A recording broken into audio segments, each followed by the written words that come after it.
en un evento importante porque confluyen varias asociaciones en este capítulo de pediatría de la FLAN, de la Universidad FLAN.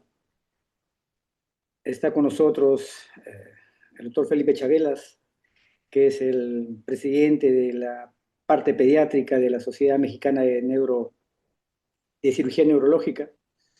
Está con nosotros también el doctor Arturo Acuña, no sé si ya se ha conectado, que está como representante del capítulo de educación de la ESPN. Está el doctor Adrián Cáceres, que es el presidente de la Solamped, y que este año en Perú, este año, el próximo año tenemos un compromiso importante con la Solamped. Y también nos acompañan como panelistas la doctora Nelsi, siempre colaboradora, el doctor Osvaldo González de Perú y la doctora eh, Carolina Cantar de, de Nicaragua. Este capítulo de la FLA ha considerado eh, presentar una actualización en la evaluación y manejo integral de la espina bífida abierta y va a iniciar la presentación el doctor Felipe Chabelas Ochoa de México, quien tiene mucha experiencia en la parte de cirugía fetal para mielomeningocele, especialmente para nosotros, para Hispanoamérica, que es un lenguaje en el cual nos entendemos. Así es que, doctor Felipe Chavela, le dejo con usted. Gracias, doctor. ¿Sí se veía la presentación? Sí. ¿Sí? Ok. Bueno, pues muchas gracias por la invitación al comité organizador para hablar sobre este tema que es cirugía fetal para espina bífida. Eh, pues vamos a empezar. Este es el hospital en donde yo trabajo, en la ciudad de Querétaro. La ciudad de Querétaro, de este lado, obviamente, pues una ciudad que tiene muchos aspectos que hay que conocer. El mielomeningocele es una enfermedad que, si bien no tiene una mortalidad elevada, es una enfermedad que traduce muchas disfunciones en el paciente y que podemos hablar que a veces tiene un 100% de morbilidad. ¿Ok? Más o menos en nuestro país, cada año hay 2.500 nuevos nacimientos con mielomeningocele, porque es la malformación más frecuente cuando hablamos de espina bífida abierta. Hoy probablemente esta incidencia ha ido bajando, pero pues todavía se siguen viendo casos con dirrafismos espinales. Esto valió hacer el trabajo de una tesis recepcional de la incidencia de la espina bífida en el estado de Querétaro. Fue trabajo de una tesis de una de las residentes. La etiología se le han asociado a múltiples etiologías, y una de las condiciones etiológicas más frecuentes es el metabolismo de los folatos, al cual no me voy a detener mucho a hablar en ellos porque Adrián Cázares va a hablar. Pero lo que yo sí les quiero decir es que de nuestra base de datos de pacientes con espina bífida, son 448 pacientes que se han ido recabando al cabo de los 13 años que yo llevo laborando en el hospital de especialidades. Hemos encontrado que el 16% de las pacientes consumían ácido fólico antes del embarazo. Antes de embarazarse, esos embarazos planeados, que es raro encontrarse, al menos en México es raro encontrar la planeación de los embarazos, pues sí hay, y era el 16%. Al mes consumían el 28%, a los 2 meses el 17%, y ya después la gran parte. O sea que sí tenemos pacientes que sí consumen ácido fólico antes, y que más sin embargo algunas otras condicionantes son las que hacen que hayan tenido problemas de mielomeningocele. Si bien en el mundo, este artículo del 2019, en el cual se hablaba de diferentes tipos de tratamientos para el manejo del mielomeningocele, pues obviamente se le empezó a dar un beneficio a que la cirugía fetal abierta tenía un beneficio y todavía aún la cirugía fetoscópica pues aún no ha demostrado tener un beneficio. Si bien tiene beneficios maternos, pero beneficios sobre el paciente pediátrico, pues bueno, todavía hay algunas cosas que quedan, no quedan muy claras. Y entonces viene el parteaguas en esta situación, que es el estudio MOMS, y que es el estudio MOMS, lo que nos comenta es qué criterios debemos utilizar. Y creo que uno de los éxitos en la cirugía en la cirugía fetal es el criterio de selección del paciente. Criterio de selección que es muy importante. Deben de ser defectos aislados, que tener una ecografía fetal avanzada, hacer una buena ecocardiografía fetal avanzada, una buena neurosonografía para ver qué problemas tenemos. La ausencia de algunas alteraciones cromosómicas que también son importantes, entonces el cariotipo fetal es muy importante tenerlo y los niveles de lesión que todos deben de estar por arriba de ese 1. ¿Por qué? Porque los niveles puramente sacros pues son defectos que les va a ir muy bien cuando el paciente se opera ya de forma postnatal y obviamente pues estos no se van a ver beneficiados con cirugía fetal, al contrario, van a tener mayor riesgo porque la cirugía fetal tiene riesgos. Y las semanas de gestación, que hoy en día son las que han estado ya medio variando un poquito en cuanto al estudio MOMS, porque bueno, sí ya vemos ya grupos que hacemos cirugía fetal después de la semana 26 y que los resultados que tenemos también son tan favorables como haberlos operado entre la semana 19 y la 26. Pero operados después de la 26, también ya tenemos una casuística importante en ese grupo de pacientes. La pregunta es, ¿por qué operar a un paciente por cirugía intrauterina si implicaría un poco de mayores riesgos? El estudio MOMS refleja esto y nos dice el por qué operarlos. La reducción de la hidrocefalia, la mejoría en la parte motora y la regresión de las amígdalas porque estamos cambiando la evolución, ya que el paciente está siendo operado de una manera más anticipada y entonces obviamente lo que queda del proceso de gestación, pues entonces se vuelve a ajustar nuevamente la fosa posterior. El Hospital Children's de Filadelfia es el primer hospital en haber realizado una cirugía intrauterina, más o menos hace 29 años, y nosotros vamos a cumplir 10 años ahorita este diciembre, en el cual hemos desarrollado en este tiempo, hemos desarrollado 145 casos operados hasta el momento. Es un pequeño video, muy rápido lo voy a pasar. De hecho, lo hicieron unos rotantes que estuvieron aquí de Nicaragua. Les agradezco mucho que se hayan tomado la amabilidad de hacer el video, porque bueno, uno no lo puede hacer, está operando, no puede andar haciendo el video, en donde vemos el, la parte de la extracción uterina. Esto es una paciente que se operó de 27 semanas, si es una paciente más grande. Obviamente la dificultad técnica para la extracción del útero es un poco mayor.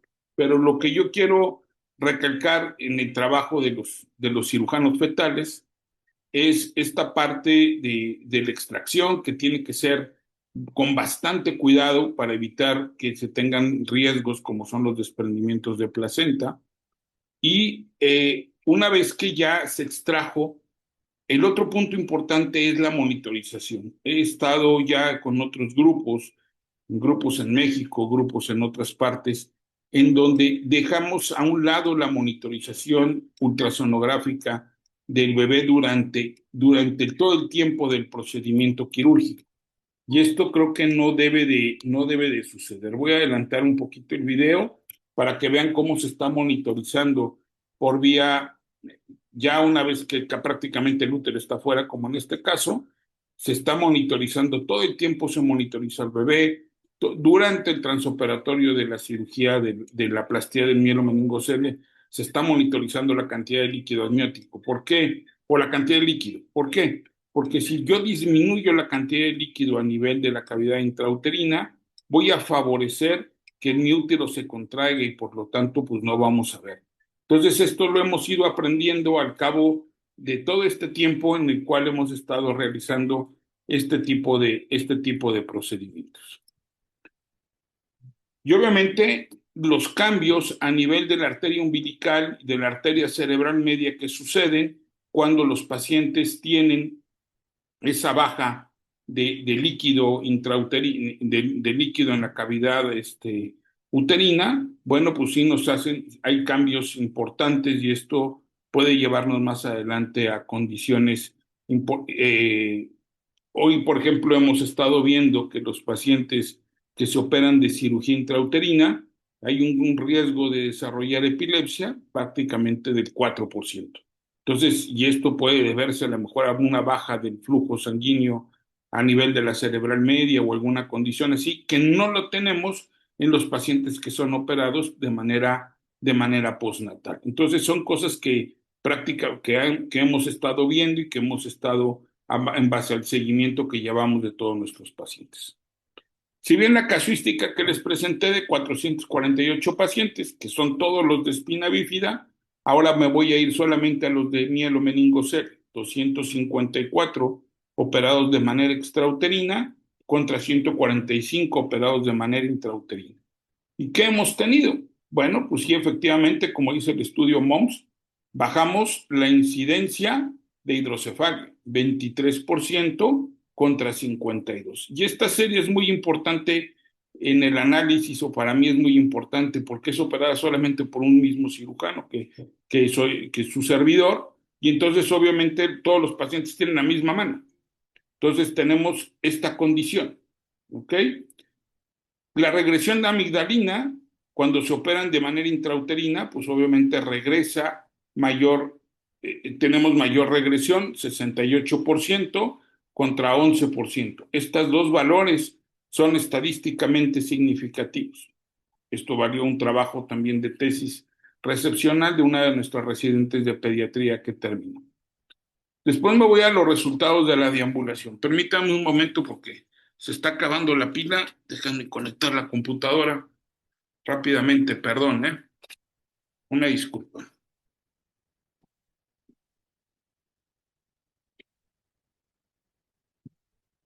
Ya, una disculpa. Después me voy a la parte de la deambulación. Y efectivamente, como dice el estudio MOMS, los pacientes operados de cirugía intrauterina tenemos tres caminos. Los que no caminan, en donde encontramos que los extrauterinos, pues el 52% no camina, contra el 23% operados intrauterinos. Después los que van a caminar con alguna asistencia, alguna ortesis, muletas, andadores, lo que ustedes me digan. Esos son los que caminan con asistencia. Tenemos una incidencia mayor de pacientes que caminan con asistencia contra los que fueron operados de manera extrauterina. Y después los que caminan libres, los que no requieren de ningún tipo de ortesis ni de asistencia. Entonces el 11% de los pacientes caminan de manera libre contra el 4.8%.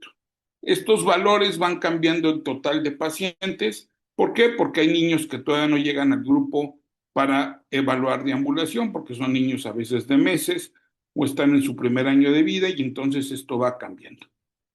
Pero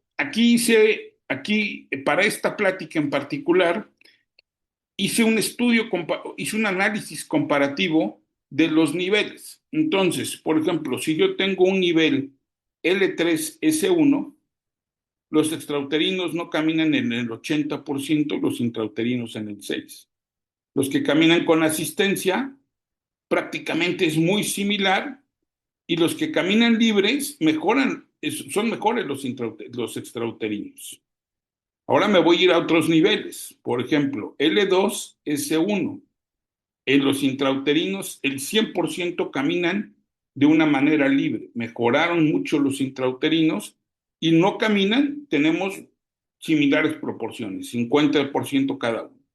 L5, L1, L5, el 100% de los postnatales no caminan el 77% camina con asistencia y el 22% de los extrauterinos son los que hasta el momento van valorados.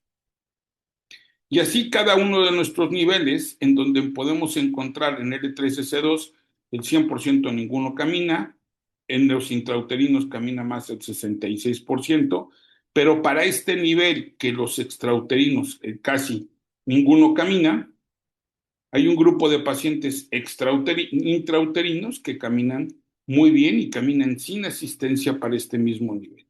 Lo que quiero ejemplificar aquí es que los pacientes sí tienen una mejoría en motricidad, los pacientes cuando superan de manera intrauterina versus con la manera postnatal. Entonces sí tenemos cambios importantes. Aquí vamos a ver un video. Esta es una bebé de 9 meses de vida. Ahí está empezando su gateo a los 9 meses. También trabajamos mucho con el servicio de ortopedia. Los pacientes son valorados inmediatamente dentro del primer mes por el servicio de ortopedia para ver cuáles son sus condiciones y qué podemos hacer. Este es uno de los primeros pacientes que se operó de cirugía intrauterina, aquí en las primeras fases, cuando estaba más pequeñito en sus sesiones de terapia física. Aquí está caminando con su asistencia, pero más grande el mismo bebé, el mismo niño haciendo ya este tipo de terapia física que lo pusieron a hacer sus rehabilitadores, en donde, bueno, pues encontramos que tiene una mejoría en la movilidad importante y obviamente, bueno, esto es muy halagador para los pacientes. Evaluamos el intelecto.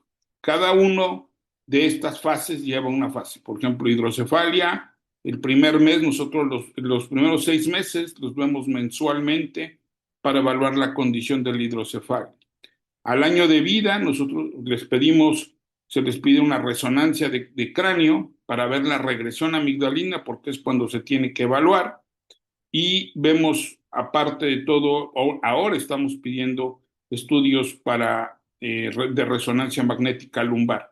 No para operar de desanclajes medulares, ojo, pero sí para tener una idea y ver qué niño pudiese tener de anclaje medular y él estar pendiente para ver cuál va siendo su evolución. El desanclaje medular solamente lo hacemos en los pacientes que tienen síntomas. ¿Ok? Y la parte intelectual, a los 30 meses se les aplica una escala de Bailey. La escala de Bailey nos va a evaluar la parte psicomotora y entonces hemos estado viendo en este grupo de pacientes cómo van. Y más, sin embargo, no hay diferencia entre la parte intelectual, vamos a llamarla así, eh, los pacientes operados intrauterinos contra los postnatales. No hay ninguna diferencia estadísticamente significativa. Más, sin embargo, cuando los pacientes tienen complicaciones por derivaciones ventriculoperitoneales, nuestro intelecto se ve afectado. Yo siempre he sido muy cauto en la colocación de válvulas, de hecho no coloco válvulas, prácticamente todo es por endoscopía, pero en este grupo de pacientes hay que ser muy cautos porque a veces dicen, no, es que tiene colpocefalia. La colpocefalia no es hidrocefalia, es colpocefalia, esa no es hidrocefalia y no requiere. La hidrocefalia es un tratamiento, es un diagnóstico muy clínico. Entonces, porque también ven ventrículos grandes y les quieren poner válvulas. No, creo que tenemos que ser más cautos y tenemos que tener otras medidas más de clínica. Eso es otro trabajo de tesis recepcional de una de nuestras residentes de pediatría. Los esfínteres, una causa que preocupa mucho y una situación que preocupa más cuando los niños empiezan a ser más grandes o empiezan a ser más jóvenes. ¿Qué pasa con los esfínteres? La cirugía fetal no ha demostrado tener un mejor control de los esfínteres. Entonces nosotros tenemos un grupo esfínter anal, en este grupo aquí están, y si vemos, controlan mejor los pacientes postnatales contra los intrauterinos. No hay una diferencia estadísticamente significativa, pero en el porcentaje les va mejor en el esfínter anal a los postnatales que a los intrauterinos. Y esto tiene condicionantes importantes cuando estamos en la parte del cierre de la dura madre, en la cirugía intrauterina, a veces le tenemos miedo a la fístula y entonces cerramos muy fuerte o apretamos mucho y entonces ahí probablemente podamos estar a veces afectando alguna de las raíces sacras. Mas, sin embargo, cuando yo me voy al control vesical, el esfínter vesical lo controlan mejor los intrauterinos que los postnatales. Tampoco no hay diferencias estadísticamente significativas como en las otras condiciones. ¿Qué hemos aprendido? ¿Qué hemos aprendido de esta situación y después de casi 10 años de estar haciendo cirugía intrauterina? Que el buen juicio es resultado de la experiencia y que la experiencia va a provenir a veces del mal juicio. Las complicaciones, no todos son triunfos, también hay complicaciones y dentro de estas complicaciones la cirugía intrauterina viene marcada por esto, por la mortalidad. ¿Y esta mortalidad se debe a qué? A prematurez. Cuando empezamos la cirugía, pues a veces queríamos operarlo sin manera muy importante en la semana 19, en la semana 20, en la 22, y entonces a veces los niños nacían antes de tiempo, eran muy prematuros y entonces eso a veces incrementaba más la mortalidad. Por eso ya después de un tiempo se decidió a que todos los pacientes fueran operados hacia la semana 25, hacia la 26. A pesar de que el diagnóstico estaba antes, se operaban más tardíamente por si nacían antes, evitar el problema de la prematurez. Entonces, este es un punto importante. Aquí, obviamente, sí el número de complicaciones es, sin duda alguna, es un poco mayor o estadísticamente significativo, perdón, de complicaciones en los procedimientos intrauterinos versus, sobre todo en la parte de la mortalidad. El anclaje medular. El anclaje medular, que incluso hay un artículo ya publicado sobre esto, pues obviamente no hay diferencia estadísticamente significativa. Como se dice, todos los pacientes que tienen mielomeningocele van a tener anclajes medulares, ni nada más hay que estar pendiente cuáles son sintomáticos para poderles dar algún otro tipo de tratamiento. Comparamos ya nuestra serie con la del estudio MOMS, en donde, bueno, pues igual que a 7 años de seguimiento del MOMS, nosotros ya llevamos 8 años de seguimiento con nuestros pacientes.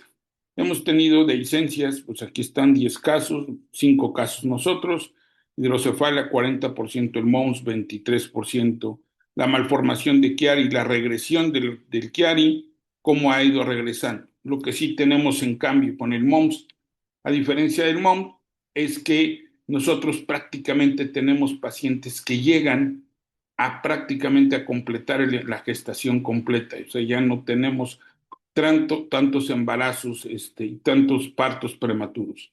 ¿Y esto a qué nos ha llevado? Pues esto se ha dado gracias a esta técnica quirúrgica en donde hacemos una reparación por una mini histerotomía y esa mini histerotomía nos ha llevado a tener menos pérdidas de líquido amniótico transoperatorio, una buena reparación. A veces es difícil la reparación, no puedo decir que es fácil, a veces es muy difícil la reparación, pero se puede hacer la reparación y finalmente una incisión más pequeña en el útero, pues obviamente esto nos lleva a que el útero pueda terminar un procedimiento de gestación normal en el paciente pediátrico.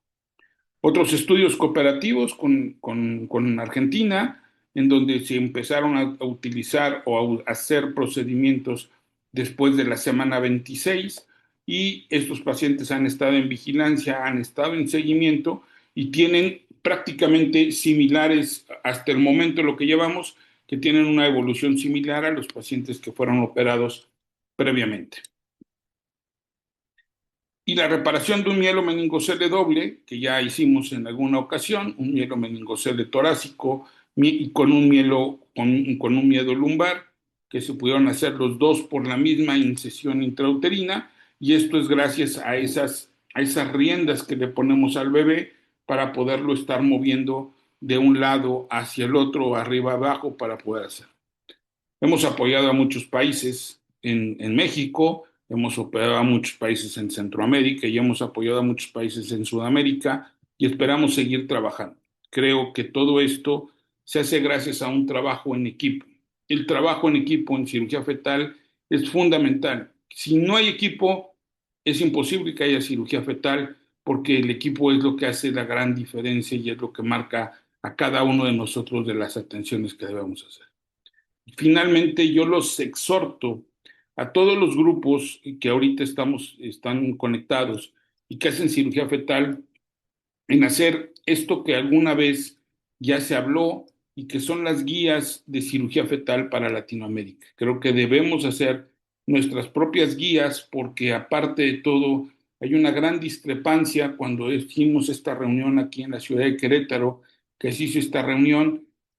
Había discrepancias en los grupos en cuanto a si hacían resonancias, si nada más ultrasonido, si cómo anestesiaban, cómo hacían las anestesias, y creo que tenemos que dar un contexto un poco de mayor formalidad y hacer las cosas un poquito más coordinadas por el beneficio de la cirugía fetal.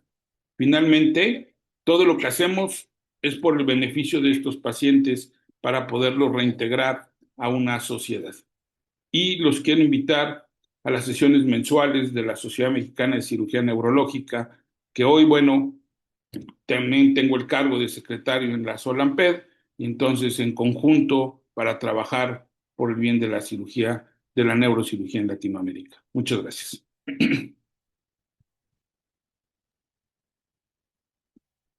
Muchas gracias, doctor Felipe Chabelas. Si dice algún comentario,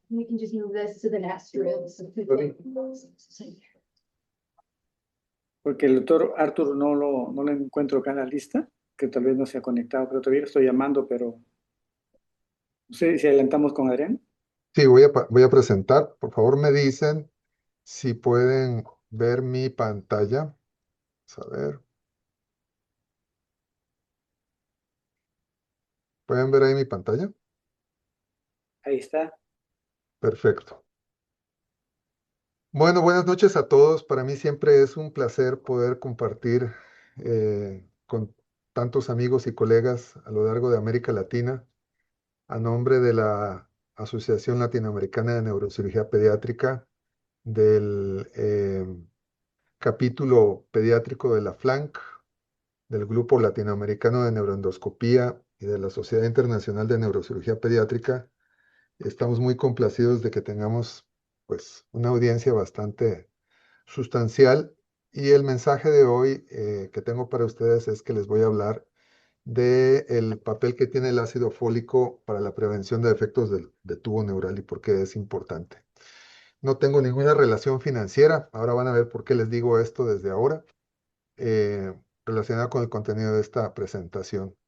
Como ustedes saben, el papel del ácido fólico en la gestación ha sido establecido desde hace varias décadas y existen pues dos formas de que nosotros podamos tener niveles adecuados de ácido fólico. Uno es a través de la toma voluntaria del ácido fólico y la otra es el folato que viene pues de muchas vegetales, leguminosas y carnes. Mis objetivos para el día de hoy es darles a conocer 30 años de evidencia de un estudio del Consejo Británico y 25 años de evidencia de los estudios en Costa Rica, de cómo sabemos que la fortificación con ácido fólico no solamente disminuye el número total de casos, sino también disminuye la gravedad de los casos, lo cual es muy importante, ¿ah? Es algo que es económicamente viable y debe ser parte de todas las políticas nacionales de desarrollo sostenible. Además, fortificar con folato es seguro y como ya lo van a ver es cuidado y si no éticamente obligatorio. ¿Qué tan frecuentes son los defectos de cierre de tubo neural? Bueno, pues se sabe que en los países donde hay déficit alimentario por ya sea fenómenos sociales, guerras, hambrunas, estos números se elevan y como en todo, pues tenemos números más confiables en países en los cuales se tiene un control estricto y hay lugares en los cuales realmente no lo sabemos, pero si comparamos, digamos, Chile y Costa Rica, van a ver que son más o menos 4.5 por 10.000 niños nacidos vivos. En Colombia 7.3, en México anda más o menos como en 10. Pero si lo comparamos con países como Nigeria, Algeria, Irán, van a ver que esos números se duplican o se triplican fácilmente.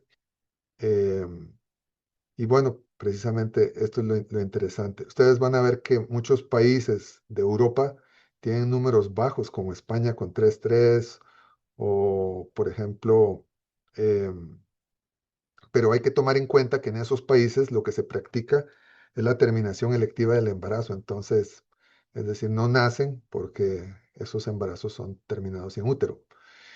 ¿Cuál es la correlación del ácido fólico cuando está deficitario y los defectos? Bueno, sabemos que hay una relación causal muy evidente con el mielomeningocele, con la anencefalia, y a pesar de que siempre se nos ha dicho, ¿verdad?, que como parte de los defectos de cierre de tubo neural existe el encefalocele, curiosamente el déficit de ácido fólico no parece participar en la génesis tan particular de esta defecto de línea media.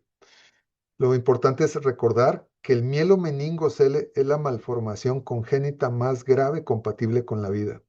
Es una enfermedad crónica de alto riesgo. ¿Por qué? Porque está asociada a hidrocefalia y ustedes, pues yo creo que todos los que estamos aquí conocemos o nos acordamos de algún paciente que peleamos por él durante toda su infancia con la hidrocefalia y de repente en una disfunción valvular se murió el paciente, ya en la edad adolescente o adulta. Muchos de estos pacientes tienen insuficiencia renal y eso es un problema a largo plazo. Son pacientes que están propensos a fracturas, úlceras e infecciones de tejidos blandos, tienen una enfermedad pulmonar restrictiva asociada a su escoliosis y también tienen muchos problemas en el ámbito psicosocial. Se dice que a nivel global nacen 300,000 niños con defectos de cierre de tubo neural. Si tomamos en cuenta que existe evidencia en el estudio británico de que la fortificación de folato previene más o menos el 70% de los defectos, entonces eso significa que desde que se publicó esa evidencia hace más ya de 30 años, han nacido de 10 a 12 millones de personas que han padecido las consecuencias de esta enfermedad tan severa. Entonces, que pudieron haber sido prevenidas. De 10 a 12 millones de personas no es un número pequeño, es un número significativo. Y también hay aproximadamente 88,000 muertes anuales, hay un número desconocido de abortos, mortinatos y mucha mortalidad y discapacidad en niños y adultos jóvenes. No se sabe con realidad cuál es el costo final en la transición y obviamente sabemos que en muchos lugares en el tercer mundo, particularmente en África, y yo creo que Nelcy nos puede hablar un poco de esto, que hay lugares donde existen números tan elevados de pacientes con defectos de cierre de tubo neural de mielomeningocele haciendo fila que no se puede hacer ninguna otra cosa. No se puede pensar en cirugía de epilepsia, no se puede pensar en cirugía avanzada de tumores cerebrales ni de otras cosas porque es tan apabullante que los neurocirujanos tienen una fila interminable de chicos por operar. Y bueno, está este concepto de los años de vida ajustados por discapacidad. Se dice que si sumamos todo eso, más o menos 8,6 millones de años de vida desajustados. Y el costo de por vida es altísimo. Se sabe que en promedio en Estados Unidos se invierte 1,4 millones de dólares, más o menos en Europa medio millón de euros, y el 37% de ese costo pues termina siendo asumido en alguna manera por la familia. Sabemos que cada vez que se infecta una válvula, cada episodio de esos, quitar la válvula, poner una ventriculostomía, antibióticos por a veces 3, 4, 5, 6 semanas cuando tenemos bacterias resistentes, cuesta en promedio cada episodio $50,000. Entonces, esto es un costo muy elevado. Hemodiálisis se invierte en aproximadamente 90, $100,000, un trasplante renal casi medio millón de dólares para cualquier sistema de salud y una instrumentación espinal como 140,000. Cualquiera de estos costos, obviamente, es muy evidente que es muy alto para los sistemas de salud de los países en vías de desarrollo. Pero además, como ya dije, eh, pues tiene serias implicaciones el desarrollo. Entonces, ¿cuáles son los buenos componentes que necesitamos para tener una política de fortificación con ácido fólico que sea efectiva? Bueno, un sistema de salud con cobertura universal, construir un buen registro de anomalías congénitas, realizar un diagnóstico o una encuesta previa a la fortificación del déficit de ácido fólico, establecer una relación de cooperación con la industria, fortificar de acuerdo a los patrones de alimentación local, vigilancia activa de los alimentos, medición del impacto económico de la fortificación, porque hay que justificarlo con nuestros gobiernos, e involucrar a las partes interesadas y involucrar a gente como ustedes en este proceso de fortificación. Costa Rica es un país chiquitito, sí, tenemos aproximadamente 5,5 millones y como de habitantes en total y como 1,5 millones de niños en el país, pero tenemos algunas cosas que nos hacen muy particulares. Primero que nada, más o menos el 98% de todos los embarazos se dan en hospitales y el reporte de defectos congénitos es obligatorio. Nuestra población es más o menos estable, no hay una migración tan severa, de tal manera que la tasa de natalidad es más o menos estable. En Costa Rica, como en muchos lados, la terminación del embarazo no es una opción común, aunque las madres sepan que tienen un niño afectado con mielo, no van a elegir la terminación del embarazo. Y en nuestro sistema de atención, que es de salud universal, la atención médica es gratuita. Y cada niño que nace con un mielomeningocele es operado en mi institución, el Hospital Nacional de Niños, de tal manera que por esas características, nosotros vemos y operamos absolutamente todos los casos. No hay otro caso que se va para otro lado, que lo operaron en la privada, que lo operó un cirujano de adultos. Todos los niños confluyen en una sola institución, en los cuales son seguidos de por vida, con una atención que es gratuita, ¿verdad? Entonces, eso nos da ciertas características que son muy interesantes. También en Costa Rica, por ser un país pequeño, no producimos trigo y el maíz y el arroz que se producen en el país son recolectados, se fortifican centralmente y se redistribuyen. Es decir, la economía de autosubsistencia donde la gente cultiva en su patio trasero para consumir alimentos realmente no es una práctica frecuente. Entonces esto nos permite tener un control muy estricto acerca de lo que estamos fortificando en la población. Hicimos una encuesta inicialmente, ¿verdad? En 1987, en el cual queríamos saber cuál era el déficit de ácido fólico en la sangre de las mujeres. Esto fue en el 96, perdón. Y se encuentra que hay un déficit aproximadamente de un 24, o sea, una de cada 4 mujeres tenía un déficit de folato. Vean que en el ámbito rural era del 31% y en el ámbito urbano casi un 20%. Bueno, una vez que se inició el proceso de fortificación, 6 meses después, supimos que eso había caído un 11% en el ámbito rural y un 2,5% en el ámbito urbano. Entonces, este es el impacto 6 meses después de inicio del proceso de fortificación que se dio primero en el 98 fortificando la harina de trigo, posteriormente en el 99 la harina de maíz, después los lácteos y por último el arroz y se hizo un ajuste adicional en la harina de trigo, de tal manera que Costa Rica es uno de los pocos países que fortifica 4 nutrientes. En la encuesta nutricional del 2008 se encontró que había una reducción muy significativa del déficit. Inicialmente, pues implementación, la reducción fue casi un 35% y posteriormente la reducción continuó hasta un 51%. Em, Ahora, estos gráficos son muy interesantes porque no solamente se ve cómo hay una caída abrupta del número de casos de mielomeningocele, ¿verdad? Que se mantiene a lo largo de los años. Vean que no es un efecto observacional, sino que se mantiene y tiene como todo fenómeno sus altas y sus bajas, pero se mantiene a lo largo de los años.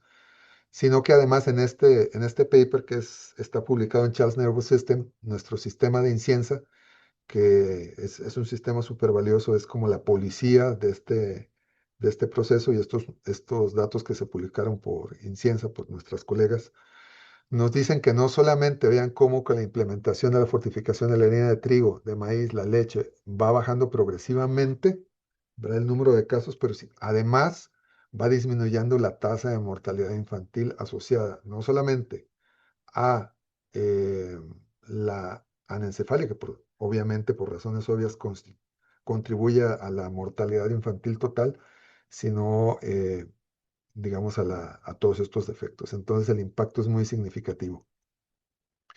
Em, y entonces nosotros hicimos un análisis, ¿verdad? Del 2004 al 2022 para analizar qué pasaba con nuestros pacientes. Y tomamos una muestra de 400 pacientes que se siguen en nuestra clínica de espina bífida, 47% hombres, 53% mujeres. La edad gestacional promedio es de 39 semanas.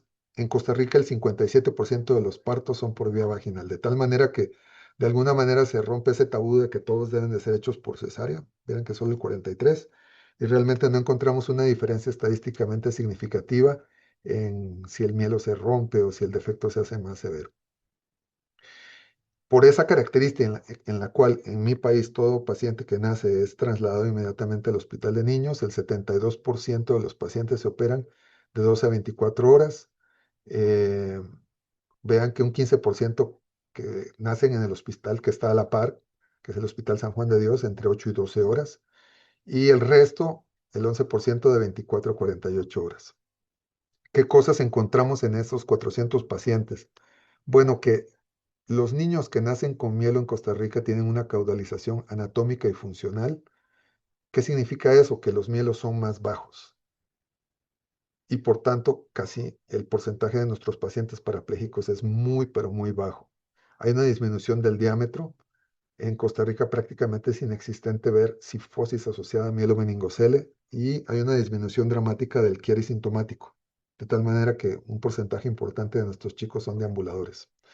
Si ven aquí la distribución, van a ver que la gran mayoría, casi la mitad de los chicos, son nivel L3. ¿Qué significa eso? Que si le ponemos eh, unas férulas de apoyo posterior, esos niños van a deambular con la ayuda de rehabilitación y ortopedia. Como en todo, pues tenemos mielos más bajos y más altos que constituyen el otro 50%, pero es decir, la mitad de nuestros chicos andan por ahí deambulando sin problemas. Estos son mielos típicos de lo que vemos en Costa Rica, son de pequeño, mediano y grande, ¿verdad? Pero no tenemos esas raquisquisis que se veían hace muchos, muchos años que abarcaban segmentos importantes de la columna. Y en esos 400 encontramos solamente 3 casos sintomáticos de quiere al nacer. Y como lo sabemos por los artículos publicados por el doctor McClone hace más de 3 décadas, los pacientes que nacen con un quiere sintomático, a pesar de que se haga una descompresión temprana, van a tener persistentemente síntomas porque la compresión del tallo cerebral durante la gestación modifica la laminación de los núcleos y nos va a dar sintomatología posterior. En esos 400 pacientes solo encontramos 4 casos de deformidad cifótica. Y lo interesante es que de esos, 3 de esos niños habían sido concebidos fuera de Costa Rica y las madres después vinieron a Costa Rica a que los niños nacieran. De tal manera que consideramos que no eran impactados por el miel. El manejo de la hidrocefalia, antes de la prefortificación, le poníamos válvulas al 94% de los pacientes. Posfortificación en esta muestra tenemos un 79% y yo podría decir que probablemente ese número podría bajar todavía mucho más en eh, si contemplamos los pacientes que hacemos endoscopía. Sin embargo, todavía existe la tradición entre mis otros colegas de que la colocación temprana de la válvula asiste en el cierre y como en la resolución más efectiva de los casos, de tal manera que este es un porcentaje que probablemente con los años venideros y con más endoscopía, que ahora somos más atrevidos, también hay que decirlo, probablemente disminuya más este número. Em, Estos son los países a nivel global que fortifican. Vean que hay áreas de Europa donde no se fortifica porque ellos quieren ser verdes o porque por otro lado consideran que es más barato terminar los embarazos que fortificar. eh, con lo cual, bueno, uno está en total desacuerdo, ¿verdad? Porque a pesar de que sea barato, existe un costo psicológico, moral de la terminación de esos embarazos que podría ser prevenido simplemente por la fortificación, porque ¿cuánto cuesta fortificar? Bueno, vean ustedes que si un kilo de harina cuesta $2, se le añade básicamente como 1.1. ¿Cuánto cuesta fortificar una tonelada de grano? Entre 1.5 a $3. O sea, el costo es irrisorio, ¿ah? Y en Chile se hizo un estudio donde el costo anual de la fortificación estaba cubierto simplemente por la prevención de 2 casos, ¿verdad? O sea, con solo 2 casos que podemos pagar todo el programa de fortificación a nivel nacional, y eso en Chile, que es un país muy grande. Entonces, en Estados Unidos se dice que el impacto de la fortificación ha ahorrado entre 400 a 600 millones de dólares cada año, ¿verdad? Curiosamente, la harina de trigo que la harina de maíz que se estaba distribuyendo en Estados Unidos no estaba fortificada. Y es la harina que consumen obviamente pues eh, nuestros hermanos latinoamericanos que habían migrado, de tal manera que se han tomado medidas para que se empiece a fortificar la harina de maíz en los Estados Unidos. Esto fue a través en California, a través de un representante democrático, como a veces sucede, ¿verdad? Ellos fueron los que promovieron la fortificación. Y lo más importante es decirles que se creó una alianza global y esa alianza global que es muy interesante es cuando se une gente de nutrición, gente de salud pública, gente de neurocirugía, porque nosotros a veces nos dedicamos a lo quirúrgico, ¿verdad? Y yo creo que muchos de ustedes que me están escuchando dicen, bueno, ¿y yo en qué puedo contribuir si lo mío es operar y ver pacientes? Bueno, no, pues resulta que cuando uno se sale del silo, ¿verdad? Y empieza a leer literatura y publicaciones de otras áreas, eso lo enriquece a uno mucho y uno los enriquece mucho a ellos. Y vean todo el montón de instituciones que son parte de esta Alianza Global para la Prevención de Defectos de Tubo Neural mediante la fortificación.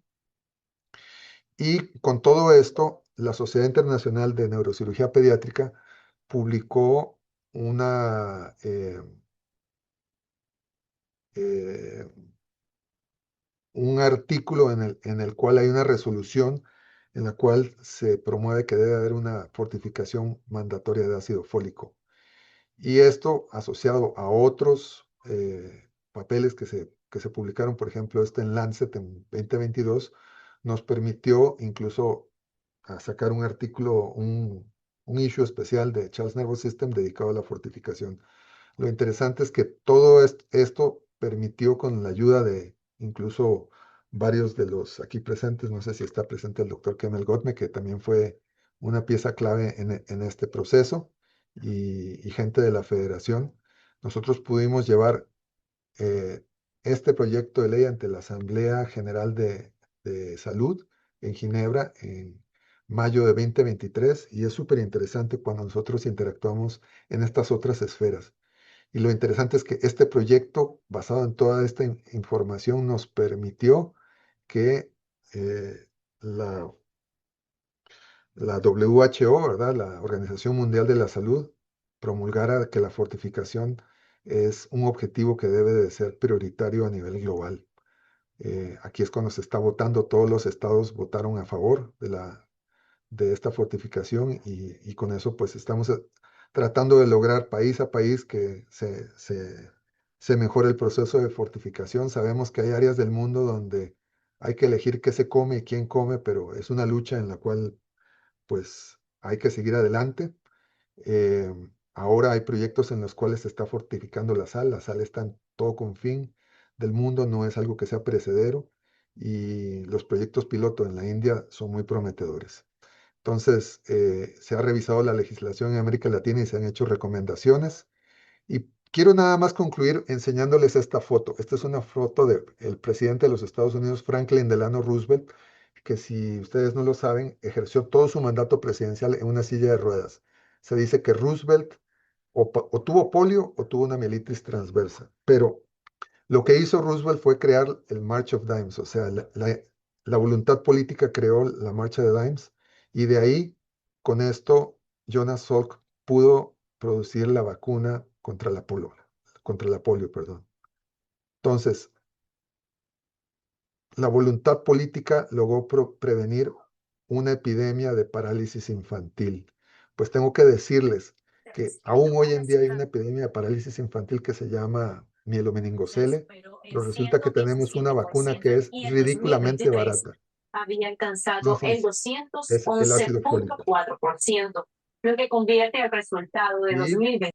eh, por ello, los insto a todos a que nos pregunten, a que nos pidan datos. Nosotros tenemos toda la voluntad de asistir en cada uno de sus países para que sus legisladores eh, tomen los pasos necesarios y podamos prevenir eh, los defectos del tubo neural. Por último, aparte de darles las gracias por su presencia, quisiera decir lo último, es súper valioso lo que está haciendo Felipe con la cirugía in útero. Y yo he llegado al convencimiento, nosotros también hacemos cirugía in útero, que uno debe de intentar eliminar todos los casos y en los casos que quedan ahí es donde uno debe de hacer la cirugía in útero. Así es que muchísimas gracias por su atención. Aprovecho la ocasión para invitarlos del 18 al 22 de mayo en Buenos Aires al Congreso de IFNE y del Grupo Latinoamericano de Estudios en Neuroendoscopía, donde vamos a hablar acerca de lo que Arthur ya nos va a presentar a continuación, y también el curso latinoamericano de neurocirugía pediátrica que se va a dar del 15 al 20 de marzo en Río de Janeiro, en Brasil. Muchas gracias por su atención. Buenas noches a todos.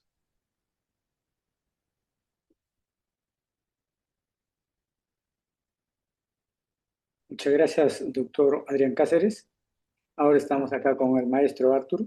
Arthur Acuña nos hablará sobre la endoscopía para hidrocefalia asociada a mielomeningocele. Doctor Arthur. Muito obrigado. Gracias. Yo voy a intentar compartilhar mi... ok, aquí tengo compartilhar mi presentación. Ok, ¿ustedes ya lo ven?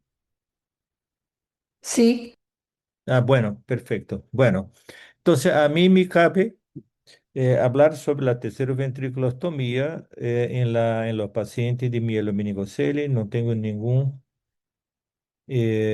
conflicto de interés. Bueno, hablar un poquito de la realidad que estamos viviendo aquí en nuestra región. En verdad, ha disminuido bastante los casos de mielomeningocele en nuestra región. Yo creo que con pasar de los años ha mejorado un poco la situación económica y alimentar de las personas, de manera que también por la adición de ácido fólico hemos disminuido bastante la ocurrencia de mielomeningocele, como ustedes pueden ver aquí en este gráfico. La hidrocefalia asociada a mielomeningocele es algo muy importante. Este es un estudio de profesor Sinali, donde se ve que en 20% de los casos de hidrocefalia son asociados a la mielomeningocele. Y en un estudio de 1.359 casos de hidrocefalia entre 1992 y 2006, operados en un servicio aquí en Recife, observamos que en 37% de los casos de hidrocefalia estaban asociados a mielomeningocele.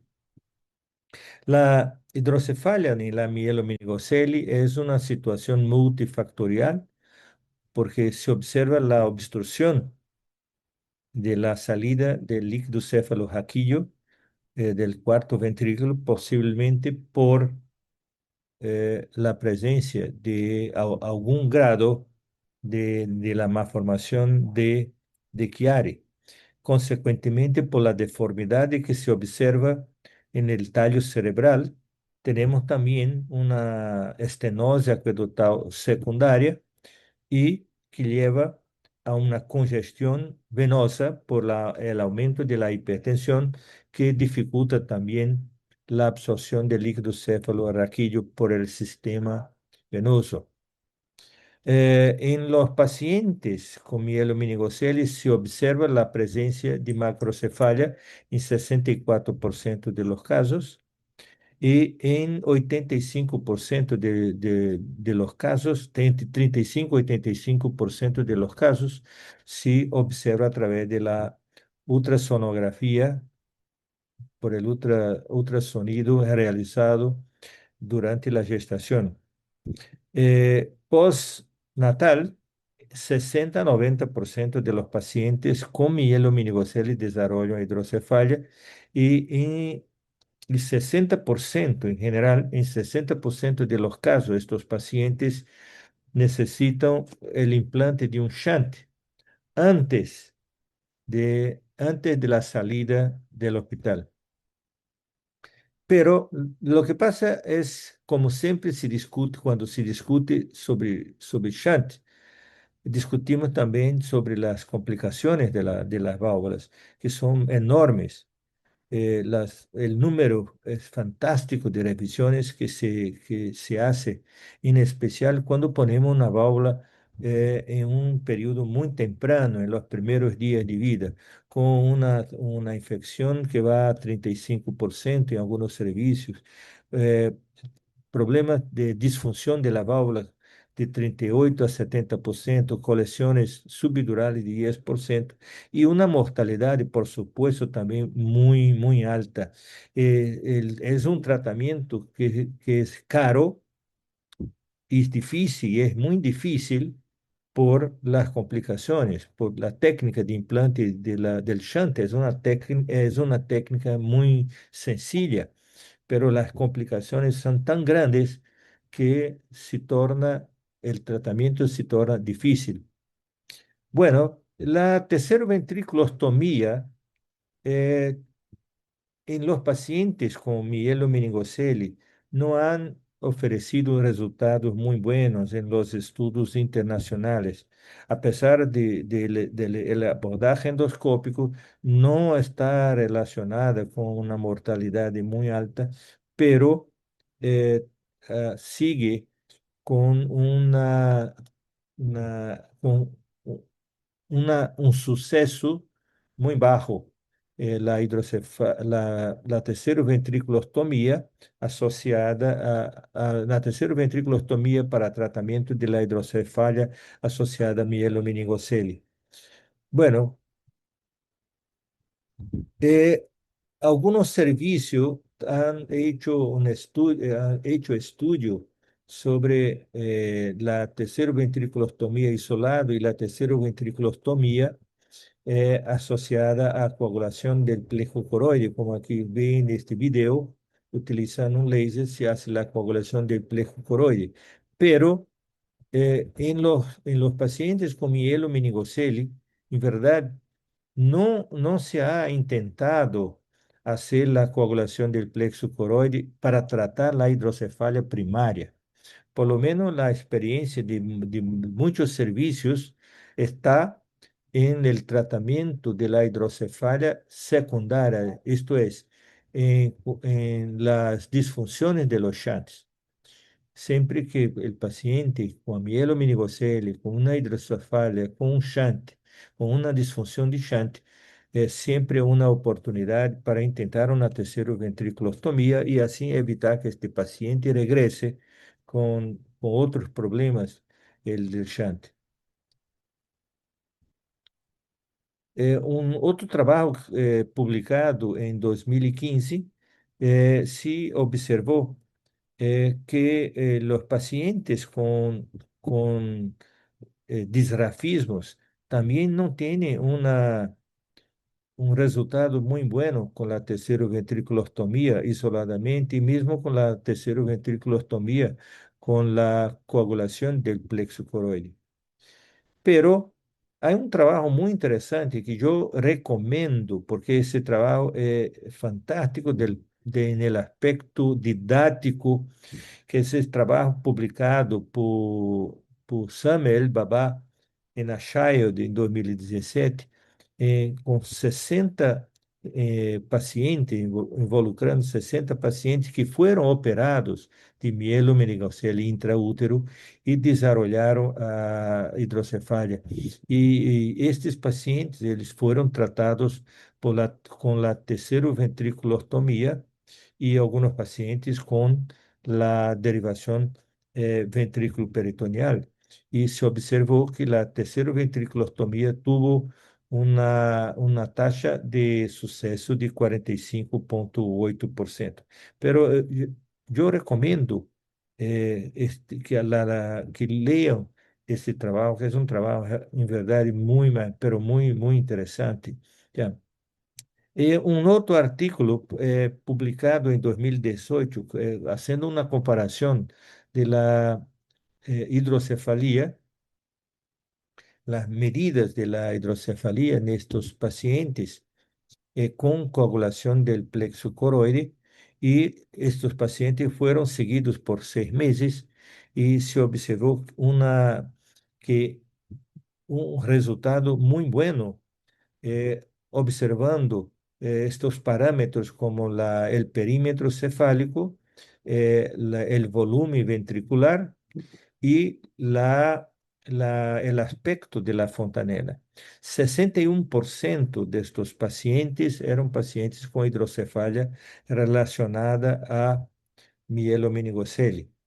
Y una cosa muy interesante observada, los resultados que fueron muy buenos y también que este trabajo trouxe una información que me parece muy interesante en el aspecto práctico, que la observación de la fontanela anterior tenía una precisión mejor do que el monitoreo de la circunferencia de la cabeza y el monitoreo del volumen ventricular.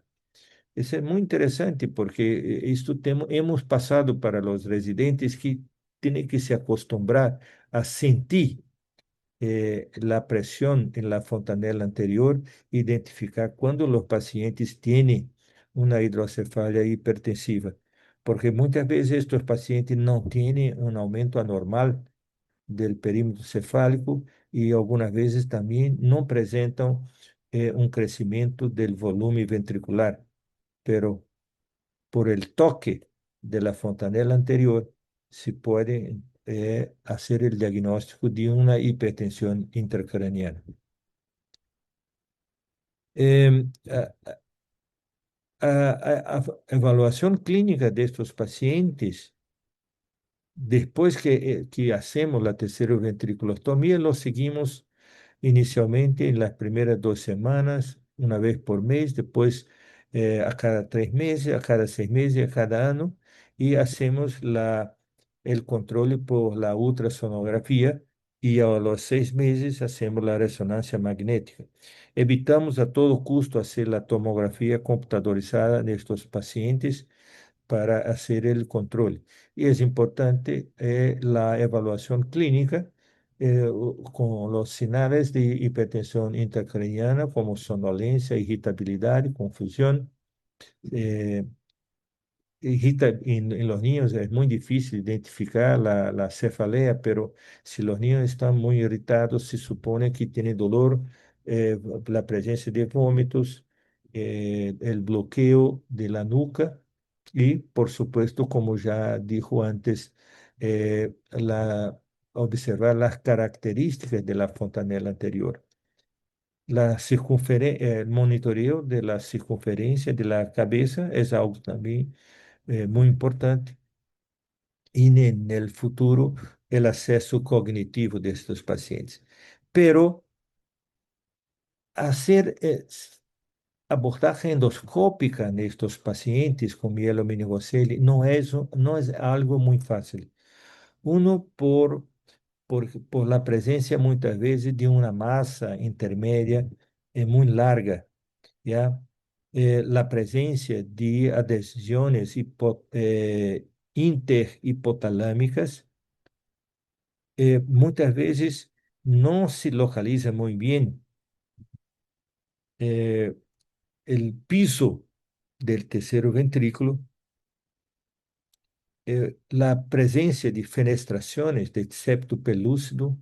En algunos casos observamos un foramen de Moro muy angusto, presencia de venas atípicas en el piso del tercero ventrículo, adhesiones aracnoideas, un tubo cinéreo deformado, muy angusto, muchas veces no se puede identificar las estructuras con facilidad para hacer la terceroventrículostomía. De manera que de inmediato ya recomiendo que en los pacientes con mielomeningocele rutinariamente se utilice la neuronavegación para hacer la terceroventrículostomía. Aquí, por ejemplo, ustedes pueden ver en este video de un paciente con una hidrocefalia por tercero ventriculostomía. Entonces las estructuras del tercero ventrículo están deformadas y tiene las adhesiones.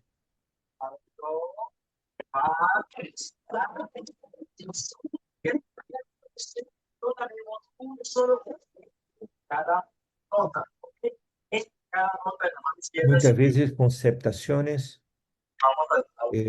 Tiene que estudiar muy bien la resonancia magnética antes de entrar con el endoscopio en un paciente con mielomeningocele. Aquí tenemos otro caso.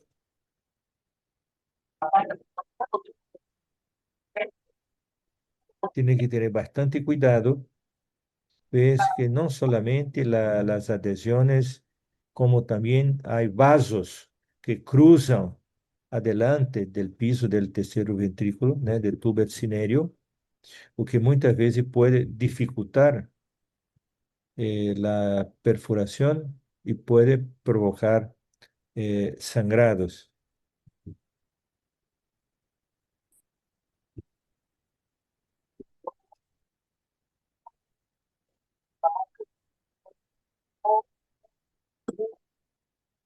Bloqueo aquí.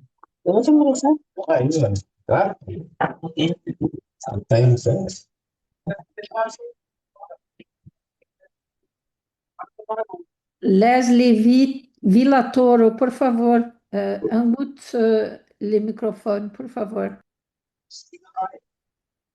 Disculpe, pero está un bloqueo. Déjame ver si...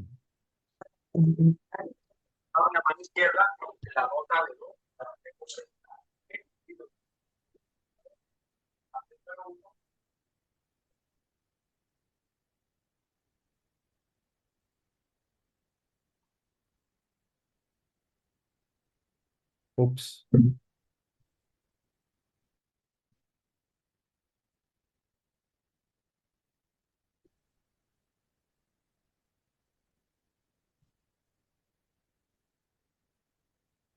Aquí tenemos un otro caso de mielomeningocele. Veo cómo el tercero ventrículo está completamente alterado. Tá? El tubo cinério bastante angusto.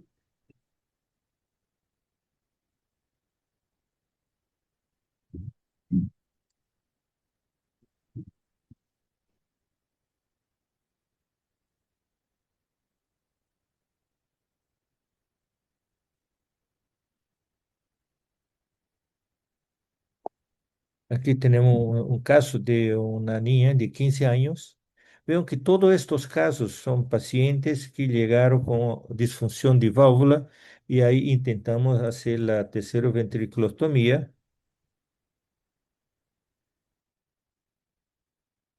para sacar la válvula.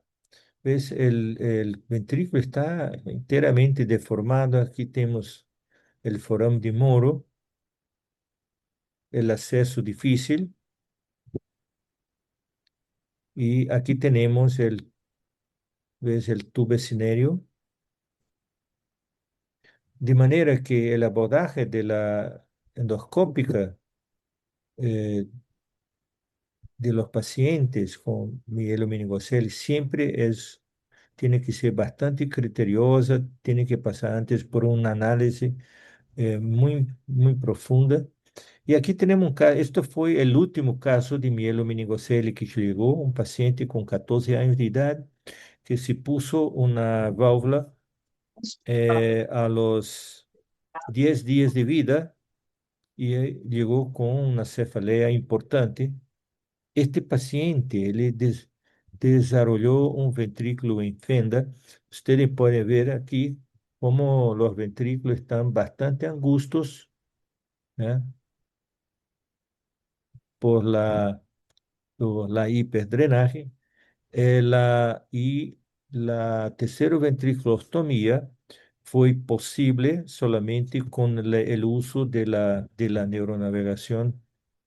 Y ahí logramos, no tengo la imagen de la punción, ahí ya después que fue abierto el piso, Si usted puede ver la arteria basilar.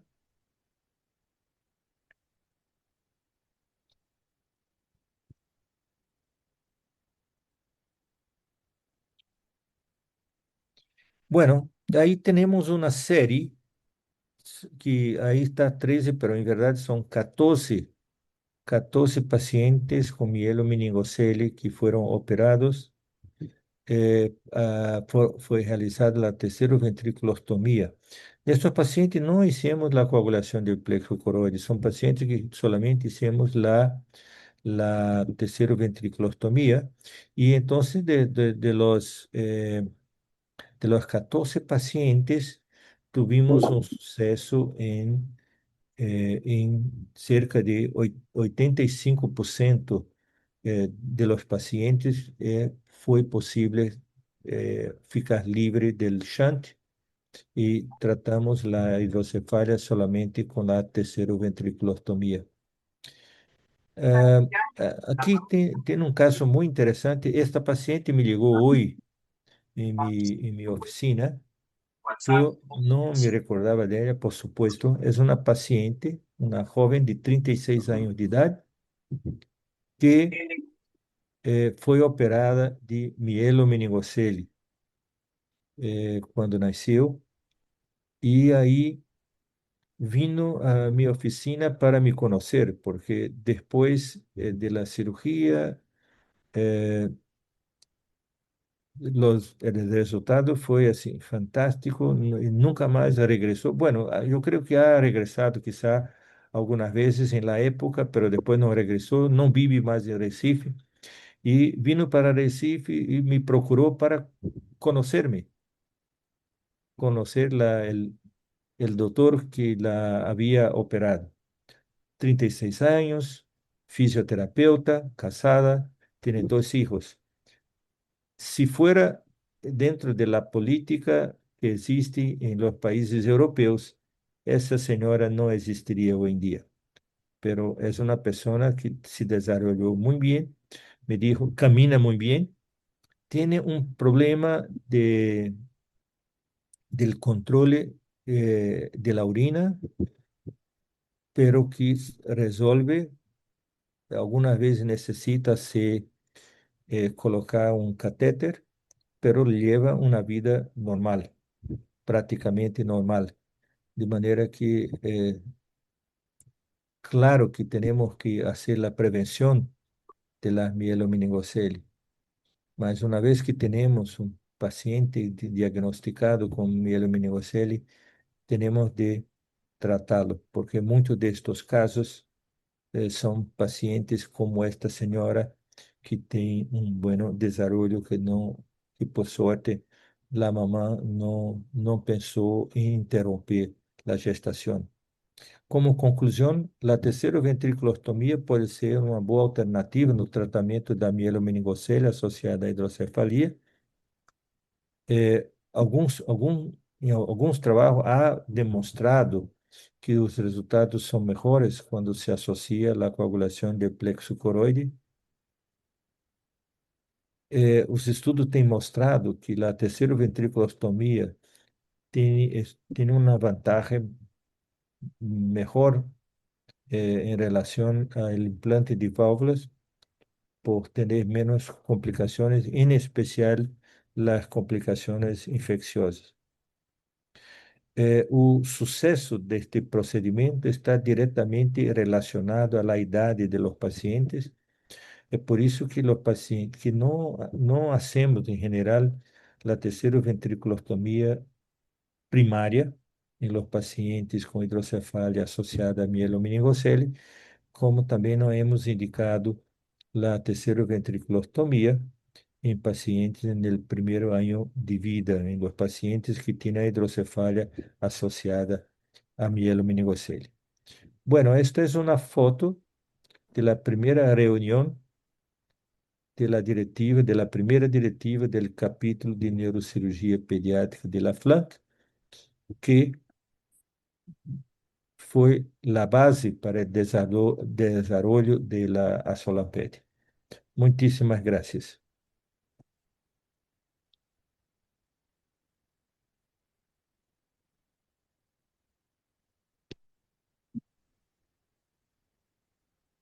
Gracias, profesor Arthur, por su valiosa conferencia.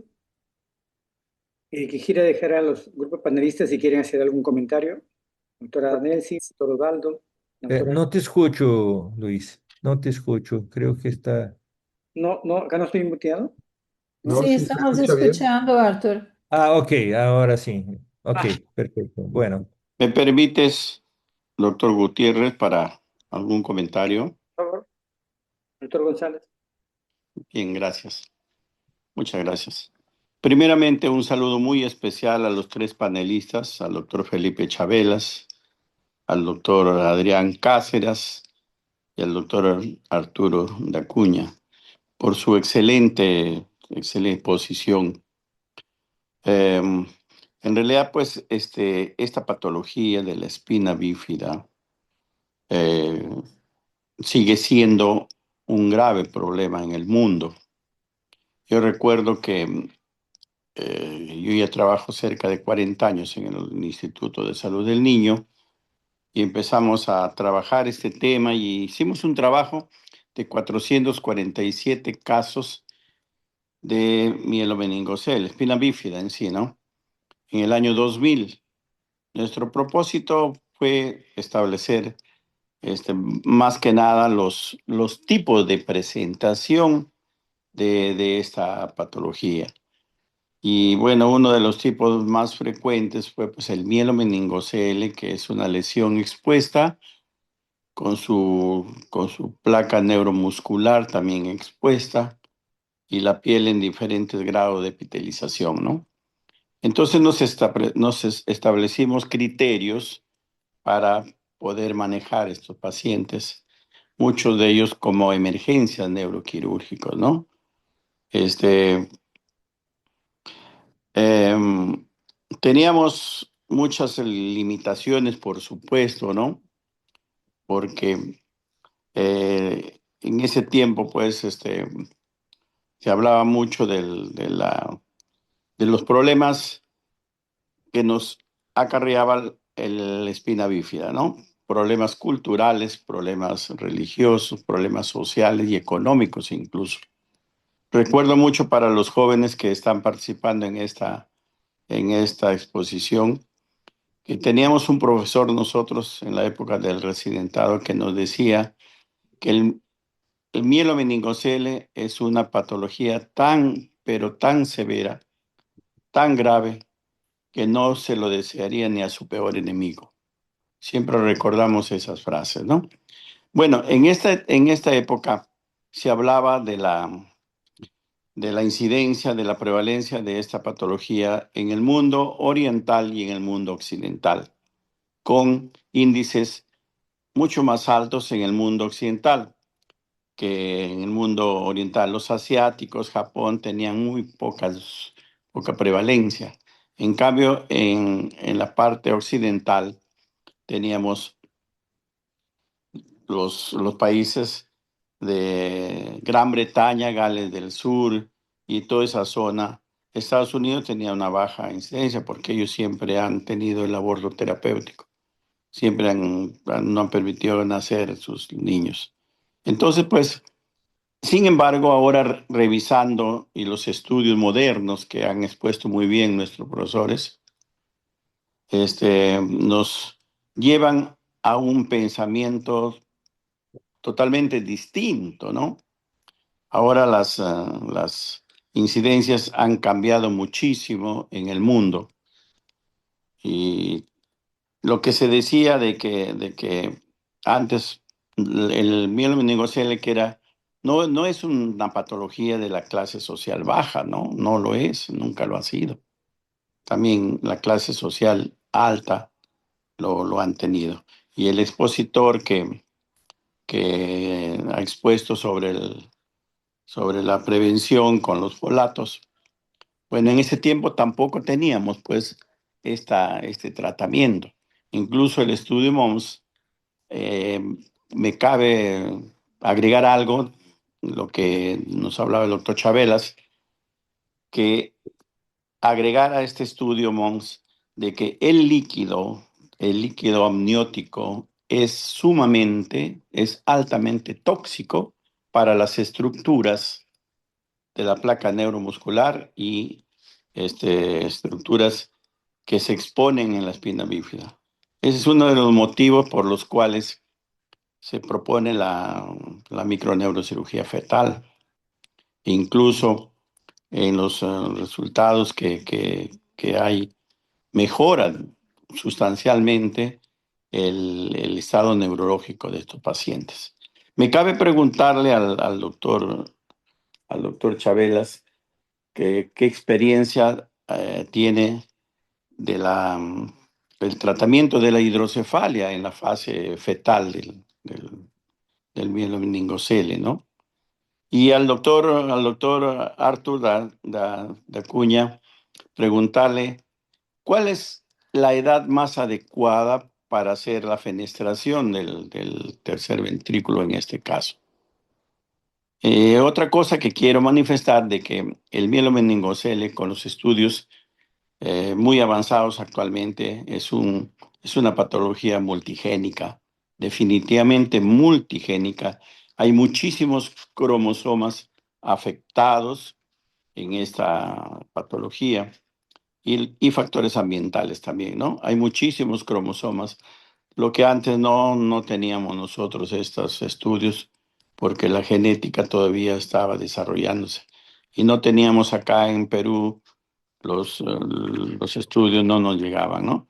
Entonces me quedo ahí, doctor Gutiérrez, muchas gracias y preguntarle, a ver, a los ponentes qué respuestas nos tienen. Gracias.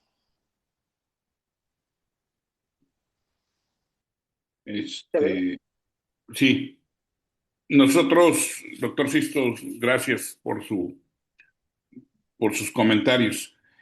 Nosotros no hacemos cirugía intrauterina para hidrocefalia.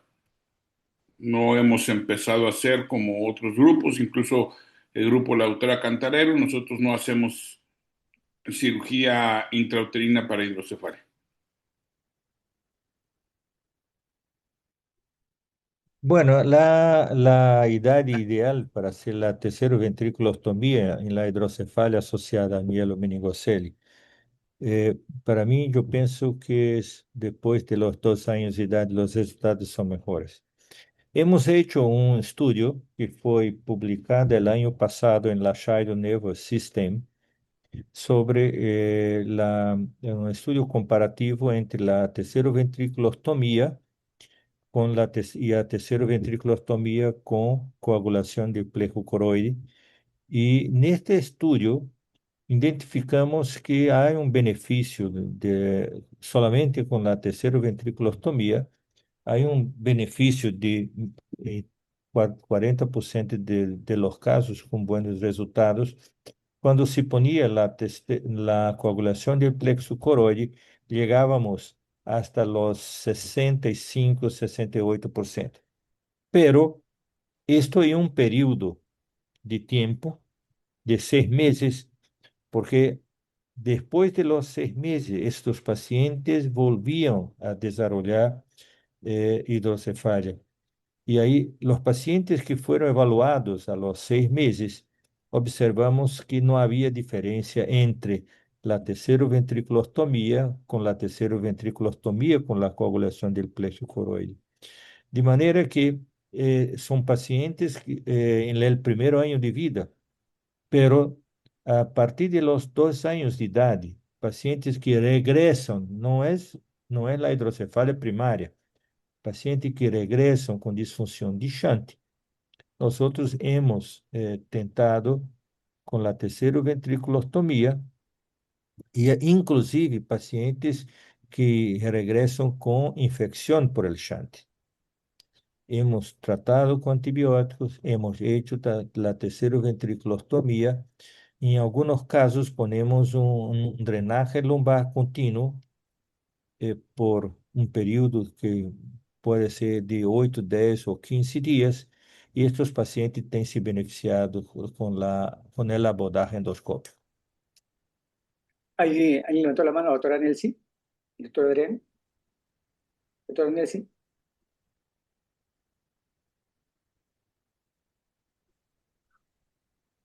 ¿Estás en mute, Nelsie? Gracias, Adrián. Sí. Felicitaciones por las excelentes charlas y gracias, Gutiérrez, por la amable invitación. Comentarios y cuestiones a doctor Ochoa. Excelente experiencia con más de 145 casos de cirugía fetal. Un comentario, no hacemos más cariótipo antes de la cirugía fetal hace algunos años y hacemos únicamente en casos seleccionados. Me gustaría de saber si continúas haciendo en todos los casos. Lo segundo comentario, la experiencia que tiene con más de 26 semanas para hacer la cirugía y si tiene un límite superior, si 27 semanas lo máximo o si continúas haciendo en más semanas que 27. El tercero comentario, sabemos que la cifosis es un agravante, son casos más graves. Normalmente seleccionamos los casos con cifosis para cirugía postnatal, pós-nacimiento. Gostaria de saber se los casos que tienen cifose leve ou pequena, se ainda assim continua indicando a cirurgia fetal. Para el comentario sobre la endoscopia, los niños pequeños de mielomeningocele, normalmente no hacemos si son más jóvenes que 3 meses. Y sabemos que la edad es un factor muy importante, como Arthur nos habló, que cuanto son más, tiene más edad, los resultados de la endoscopía o de la endoscopía con la coagulación del plexo coroideo tiene una menor porcentaje de resultados que no son eficaces. Y la palestra de Adrián, felicitaciones por Costa Rica, por no únicamente la disminución de los casos, sino también por tener todos los datos de todos esos años que hacen la diferencia, e inclusive la dosaje del folato, del ácido fólico en las mujeres antes y después de la fortificación, mostrando su eficiencia. Muchas gracias. Gracias. Voy a responder. La primera pregunta es sobre el cariotipo. A todos los pacientes les seguimos haciendo cariotipo. O sea, todos tienen cariotipo porque es una contraindicación. De hecho, si el cariotipo sale con algún problema, eso ya no procede para hacer el tratamiento, la cirugía intrauterina, ¿no? Una de las mortalidades que contamos que tenemos ahí es de un niño que tenía una cardiopatía y que, bueno, estaba relacionado a un problema genético, se operó y después, poquito tiempo, 2 semanas después de la cirugía, estaba obitado el bebé.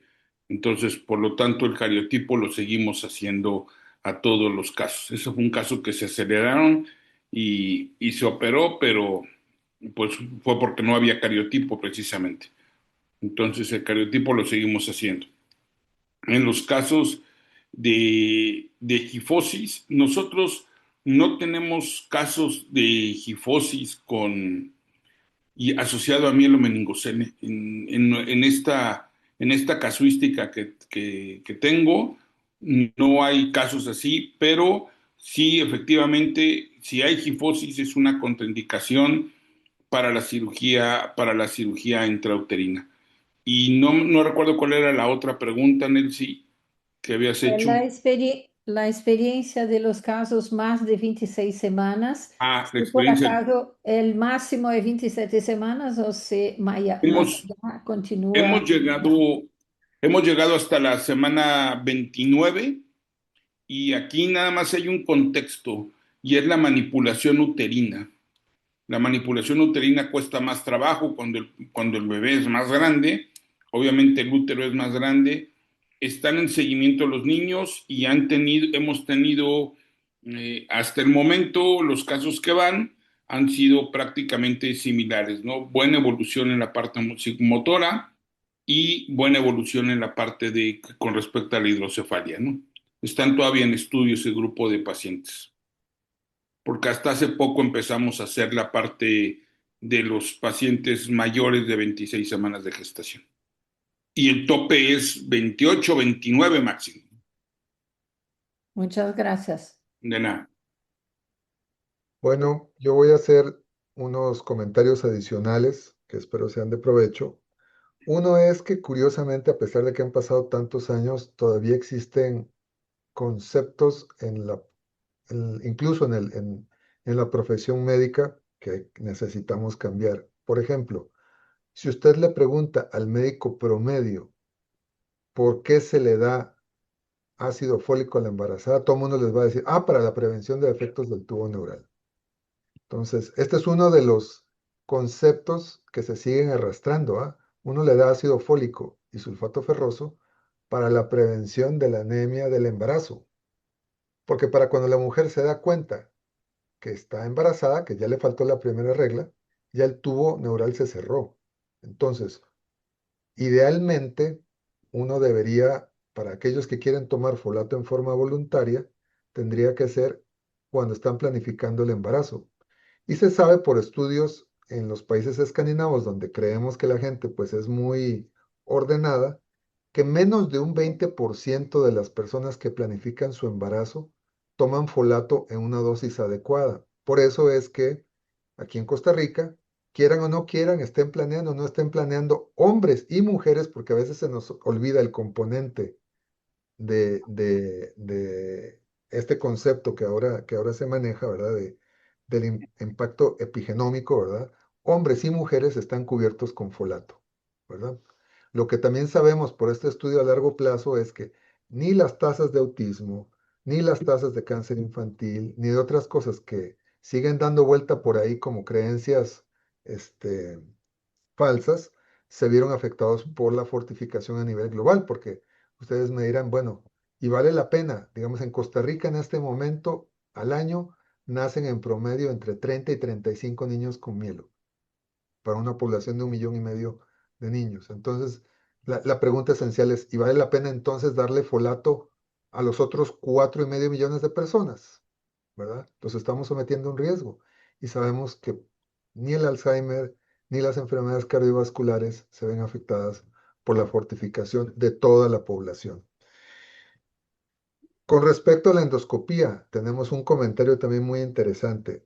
Aquí alguien pregunta que cuándo es el momento más recomendable para poner una derivación. Nosotros habitualmente esperamos 10 días a que haya un cierre, ¿verdad? Y ver hacia dónde se está dirigiendo el crecimiento cefálico. Y generalmente a los 10 días, si ya vemos que hay mucha progresión, que la fontanela está muy tensa o que quiere darse una fuga a través de la herida, entonces ahí es cuando nosotros le ponemos una válvula. Pero curiosamente con la endoscopía nosotros hicimos un estudio que desgraciadamente aquí no tengo el PowerPoint para enseñárselos, pero yo creo que todos ustedes en sus clínicas de mielo se encuentran un niño ya mayor en 8, 9, 10 años que tiene una válvula o que ya es un adolescente y que la válvula no funciona, pero el chico está bien, ¿cierto? Todos tienen algunos de estos pacientes. Bueno, nosotros lo que hicimos es que sistemáticamente a esos pacientes que veíamos que estaban bien, que la válvula no funcionaba, pero que aparentemente los ventrículos no estaban dilatados, les hicimos un OCT. Y en el OCT vimos que había incremento en la vaina del nervio óptico. Entonces a esos pacientes los llevamos a sala, les pusimos una fibra de monitoreo y nos encontramos que más de 2/3 de esos pacientes que creemos que han superado su hidrocefalia, esos pacientes tienen presión intracraneal elevada, solo que no la manifiestan. Entonces, a ese grupo de pacientes, los adolescentes que están en transición hacia la vida adulta, que se van a ir al hospital de adultos, ¿verdad? Porque todavía en muchas áreas de América Latina, incluso en mi país, hay neurocirujanos de adultos que no quieren nada que ver con un niño con miedo, ¿verdad? Que lo ven como un paciente secuelado. Entonces, a esos pacientes les hacemos una tercer ventrículo cisternostomía profiláctica que los va a proteger más adelante en la vida, para evitar esos pacientes que súbitamente le avisaron y dicen, doctor, ¿se acuerda de aquel chico que usted veía así? Uy, viera que se puso malito y se nos murió. Lo llevamos al hospital de adultos y todo el mundo le decía que estaba bien, y era una disfunción valvular. Entonces, siempre la endoscopía me parece que juega un papel incluso en estos pacientes en la edad de transición, cuando ya se nos van, ¿verdad? Se van de nuestro hospital pediátrico. Gracias a todos. Doctora Carolina, Muchas Gabriel, buenas gracias. Muchas gracias, sí. Buenas noches. Pues en cuanto a varias preguntas y quería hacer varios comentarios referente a lo que se ha dicho y con lo que respecto a que decía Nelcy, esto, igual que el doctor Chabela, opino, nosotros tenemos ya 5 años de estar con el programa de cirugía fetal en mi país, en Nicaragua, y definitivamente nos ha ido bien. Operando a los niños no hay diferencia entre las 28 y las 29 semanas hasta el momento. Lo único, igual concuerdo totalmente con el doctor Chabel, es más difícil para el cirujano fetal obstétrico, ¿verdad? Porque el útero está un poquito más grande, ¿verdad? Y poder acomodar al niño y esas serían más que todo las inconveniencias que hemos notado, pero mayor, no ha aumentado la mortalidad ni tampoco el seguimiento. Y como dice el doctor Chabela en su conferencia, magníficamente, creo que hay que disminuir el tamaño de la histerotomía. Realmente la microcirugía ayuda un montón en que el niño pueda llegar a un embarazo a mayor término, entre las 37 y las 38 semanas incluso, y así evitar que tengamos partos prematuros. Y sí sucede. Y otra cosa que quería retomar respecto a este tema, que mencionó ya de último en la lámina de la conferencia del doctor Felipe Chabela, es que en el 2023 nos reunimos en Querétaro, casi la mayoría de los grupos que en Latinoamérica realizamos cirugía fetal, para iniciar la regulación, la guía y de este programa, ¿verdad? Porque ahora hay muchos grupos que están surgiendo en toda Latinoamérica, lo cual es espectacular. Hace una semana yo le comentaba al doctor Chabela, porque hay otro grupo más surgió en una de las ciudades de México, y que es increíble cómo a partir de que esto comenzó y uno de los pioneros, pues, que está acá es el doctor Felipe Chabela, hemos venido todos los demás países sumándonos a esto, porque en realidad sí funciona, sí mejora la sobrevida de los niños con mielo, que como decían y mencionaban anteriormente, es una patología, una malformación grave compatible con la vida, y que es un niño que ves toda la vida y esto, como dijo el doctor, no se lo desearíamos ni al peor enemigo, porque es complejo para los padres, para la sociedad en sí y para el propio paciente. Habría que retomar, y sería bueno retomar nuevamente, lo vuelvo a repetir, estas reuniones y reunirnos todos los grupos y realizar y llevar a cabo a fin lo que iniciamos en el 2023. Por otro lado, en cuanto al mielomeningocele con cifosis, definitivamente no, nosotros tampoco hacemos cirugía en útero, de hecho no es un criterio, está excluido, pero creo que hay una pregunta ahí que se refería a la parte connatal. Y si es a la parte connatal, nosotros hemos recibido mielomeningoceles extremos con esta cifosis terrible y le ofrecemos, ¿verdad? En el programa que tenemos, porque tenemos cirugía connatal y cirugía fetal en el mismo programa, y los recibimos, es lo que hacemos nosotros, es una cifectomía parcial, ¿verdad? Dependiendo del grado de la cifosis, o una corpectomía. La verdad que lo importante que nosotros consideramos es ya no proteger lo que ya está dañado, porque son niños con unos mielos tan extensos y con una cifosis tan severa y con un daño neurológico prácticamente irreversible, que la idea que para nosotros priva es la vida, y tratar la hidrocefalia tan severa que se presenta en estos pacientes que tienen este tipo de cifosis.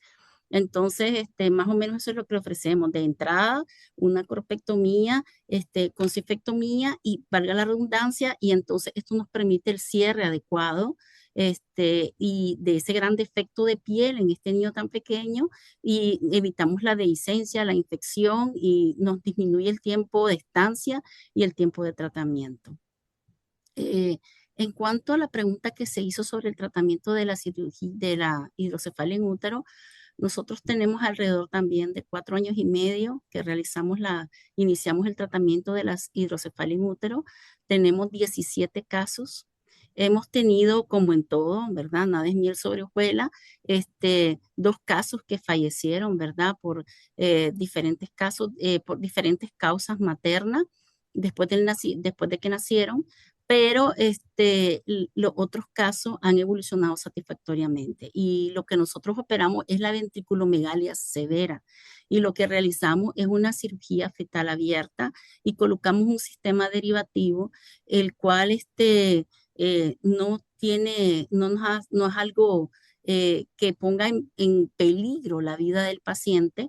Se hace como que se hiciera, como cuando vamos a operar una espina bífida, se hace una esterotomía pequeña, y guiados por ultrasonido, colocamos el sistema derivativo, ¿verdad? De presión media generalmente. Usamos una válvula neonatal pediátrica. Lo podemos poner de acuerdo a lo que en ese momento, para evitar la mayor maniobra posible del bebé, y la manipulación del bebé y la salida del líquido cefalorraquídeo, la podemos hacer precoronal en el punto de Kocher, o la hacemos parietal posterior. La cirugía generalmente dura entre 5 a 10 minutos, la colocación en sí del sistema, y ha funcionado de manera espectacular. El paciente llega a término y nos evitamos, por lo menos, y creo que en muchos de nuestros países todavía hay, en las ventriculomegalias severas teníamos nosotros antes en Nicaragua estos niños que nacían con una macrocefalia increíble, prematuros, porque ya no se podía seguir el embarazo, con unas pieles muy delgadas, y entonces venía con una lesión, con un manto cortical tan delgado y pequeño, y una disabilidad severa, e incluía para nosotros como neurocirujano el manejo de este paciente, que todos se han enfrentado a eso, esa piel delgada, ese macrocráneo, un paciente prematuro, una madre que sufre porque es primeriza, y todo esto, nosotros en estos 5 años que llevamos, hemos visto que ha valido la pena, ¿verdad? Cada caso realizado ha sido increíble. Logramos, el paciente nace con un perímetro cefálico entre 35 a 37 centímetros, con la válvula, ¿verdad? Se retira cuando nace, llega a término su embarazo. Hemos tenido algunos que han nacido a las 36 semanas, o otros a las 37, 2 como a las 38. La mayoría están entre 36 y 37 semanas con buen peso. Retiramos el sistema derivativo en cuanto nace, porque es un sistema derivativo que el líquido drena a la cavidad amniótica. Entonces, al nacer se retira, se espera, ¿verdad? Que se le den toda la atención del recién nacido, que esté en neonato, y si todo está bien, y puede pasar con su madre ya alojamiento conjunto, entonces se programa hacer la tomografía. De instancia hacemos una tomografía para ver cómo está el tamaño ventricular, y le vamos dando seguimiento, y eventualmente pues ya procedemos a decidir si se le va a colocar el sistema derivativo permanente, o si vamos a hacer una endoscopía. Ha sido tanto para los padres como para nosotros, como para el sistema de salud, increíble en cuanto a días de estancia, en cuanto a economía, en cuanto a gratificante, y en cuanto a manejo neuroquirúrgico. Hemos evitado tener esas punciones ventriculares, colocaciones de ventriculostomía, o tercer ventriculostomías repetidas que se hacían. Ustedes saben, porque está pequeño, se cierra, había macrocráneo, había que resolverlo. Entonces, para nosotros ha sido una experiencia muy gratificante, muy buena.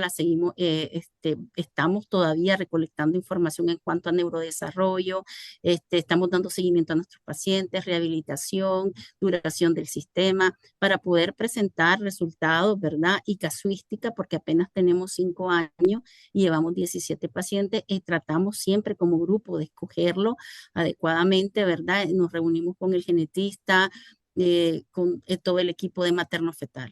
Entonces, vamos en esta sintonía, esperamos seguir con estos resultados, y bueno, como todo, puede ser que ahorita esté bien, después en un futuro puede que no. Hace poco, en un curso que teníamos en República Dominicana. Yo conversaba con Samir El Baba y él decía pues no, que él consideraba que era demasiado riesgo someter al niño a una derivación, ¿verdad?, ventriculoamniótica por una hidrocefalia, si era una patología que no era mortal y que podía operarse después. Sí lo ves desde el punto de vista de una ventriculomegalia que es moderada o leve, pero una ventriculomegalia severa que te cause una DCP, que tiene que interrumpir el embarazo, que tiene que venir con prematurez y todo lo que trae, versus para nosotros lo que hemos experimentado al hacer una cirugía en útero de estos pacientes, marca mucho la diferencia. Y en cuanto a eso, las derivaciones ventriculoamnióticas, ¿verdad? En cuanto a la conferencia de Adrián, yo quería felicitarte, Adrián, espectacular, igual que Nancy, todos los datos que presentaste y cómo han manejado. Y definitivamente es increíble la reducción que hay, ¿verdad?, de pacientes con defectos del tubo neural. Sin embargo, pues siempre como esto es multifactorial, va a haber la parte genética que no podemos evitar. Pero te quería preguntar si no influye el hecho de que en Costa Rica está permitido, ¿verdad? Tengo entendido yo el aborto, el hecho de que haya esta permisión con los resultados que ustedes tienen, en el aspecto de que cómo puede controlarse a una mamá o una adolescente o una preadolescente, cómo hacen que tiene espina bífida y que tal vez no quiere tener al bebé. Y entonces, y después lo tiene, y los que sí lo tienen. Entonces, si estos datos que hay de reducción sí realmente son puros, puros, puros porque reales, por el hecho de que está implementándose la fortificación con ácido fólico, perdón, o en parte tiene algo que ver el hecho de que está permitido el aborto y esto merma bastante la cantidad de pacientes con espina bífida, ¿verdad? Con defectos del tubo neural.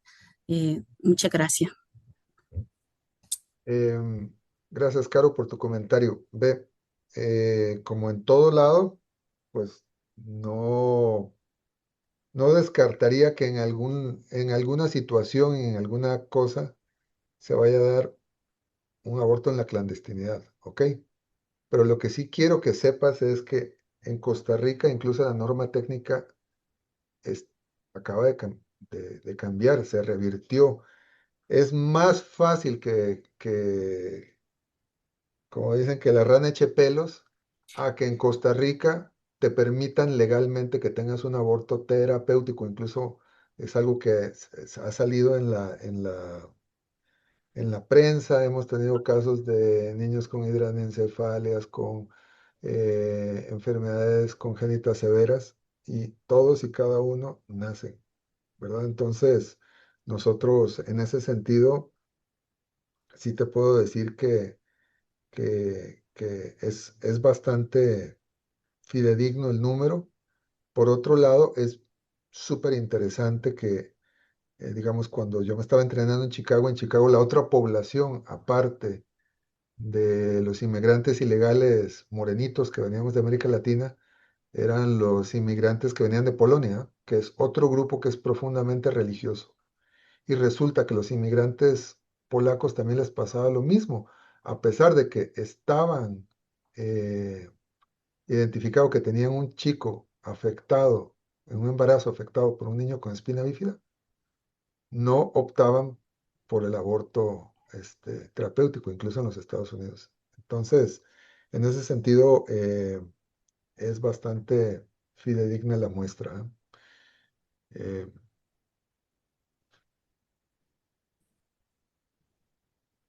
¿Alguna otra pregunta? Gracias, Adrián.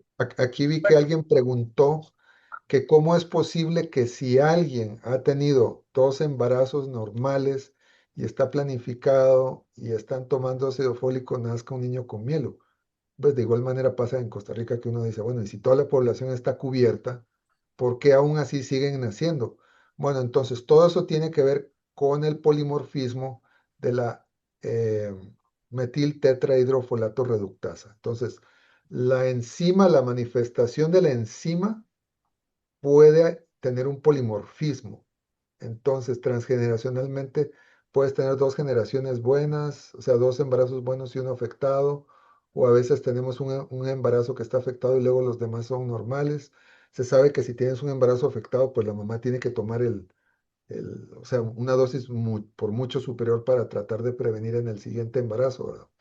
Pero es ese polimorfismo y ahí es donde interviene, por ejemplo, la diabetes mellitus materna, el uso de valproato de sodio, cuando hay síndromes como Waardenburg, en el cual el GENPAX3 está alterado, entonces hay polimorfismo enzimático y a pesar de que tienes niveles adecuados de ácido fólico, no los puedes metilar en ese momento para que entonces se dé un buen proceso de embriogénesis, ¿verdad?